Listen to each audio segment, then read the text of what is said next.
ایک صحابیہ آئی اللہ کے رسول صلی اللہ علیہ وسلم کے پاس،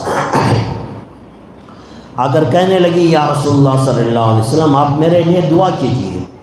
اللہ کے رسول صلی اللہ علیہ وسلم نے پوچھا کیا دعا چاہتی ہے، کیا کروں میں آپ کے لیے؟ تو وہ عورت کہنے لگی یا رسول اللہ صلی اللہ علیہ وسلم مجھے ایک بیماری ہے، جب وہ بیماری میرے اوپر حملہ آور ہوتی ہے تو میرا جسم میرے کنٹرول میں نہیں رہتا،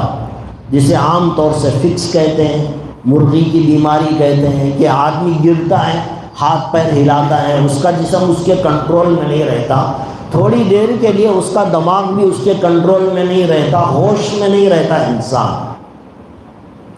تو یہ بیماری لے کر اللہ کے رسول صلی اللہ علیہ وسلم کے پاس آئی وہ عورت، آ کر کہنے لگی یا رسول اللہ صلی اللہ علیہ وسلم یہ بیماری ہے مجھے، اور کب آتی ہے پتہ نہیں چلتا، لوگوں کے درمیان میں رہتی ہوں اچانک گر جاتی ہوں،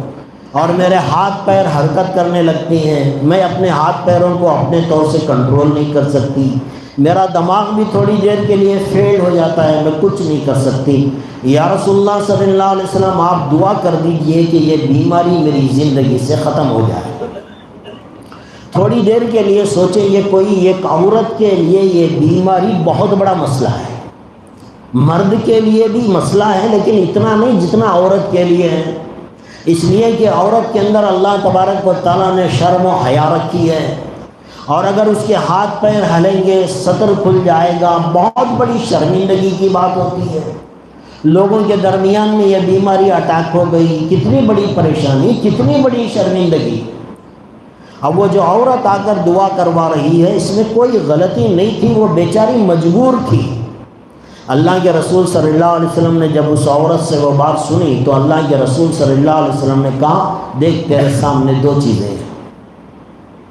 اگر تو یہ کہہ رہی ہے کہ میں تیری اس بیماری سے نجات کے لیے دعا کروں، ابھی دعا کرتا، ابھی بیماری ختم،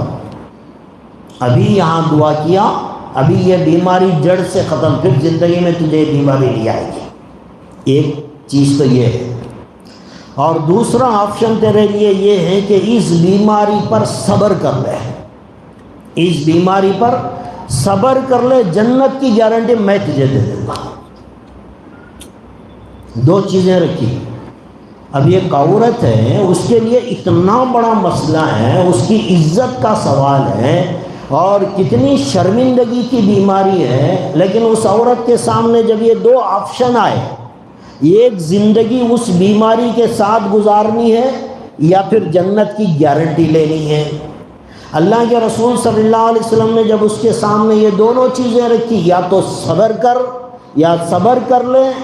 یا دعا کروں گا بیماری ختم ہو جائے گی، اگر تو صبر کر لے گی تو جنت کی گارنٹی میرے طرف سے ہے۔ ایک سیکنڈ بھی سوچے بغیر اس عورت نے کہا یا رسول اللہ صلی اللہ علیہ وسلم آپ میرے حق میں جنت کا فیصلہ کر دیجیے، رہی بات زندگی کی وہ میں کر لوں گی، جس حال میں اللہ رکھے میں رہ لوں گی، مجھے منظور ہے، صبر کر لوں گی اس بیماری پر، لیکن مرنے کے بعد جنت مل جائے یہ میرے لیے کافی ہے۔ کتنا بڑا سودا کیا ہے انہوں نے۔ تو جنت میں جانا یہ کتنا بڑا ہمارے سامنے ایشو ہے، یہ اتنا بڑا ٹارگٹ ہے، اور یہ اتنی بڑی ہماری کوشش ہے کہ اس کے لیے دنیا کی بڑی سے بڑی قربانی انسان کو دینی پڑے تو دے دینی چاہیے۔ جنت بہت بڑی چیز ہے بھائی، جنت کے بارے میں تو ہمارا تصور بھی نہیں ہے، کبھی قرآن کھولیں اللہ تبارک و تعالیٰ نے جنت کی نعمتوں کا ذکر کیا، کبھی احادیث میں پڑھیں کہ اللہ کے رسول صلی اللہ علیہ وسلم نے جنت کی تذکروں کو کیسے کیا۔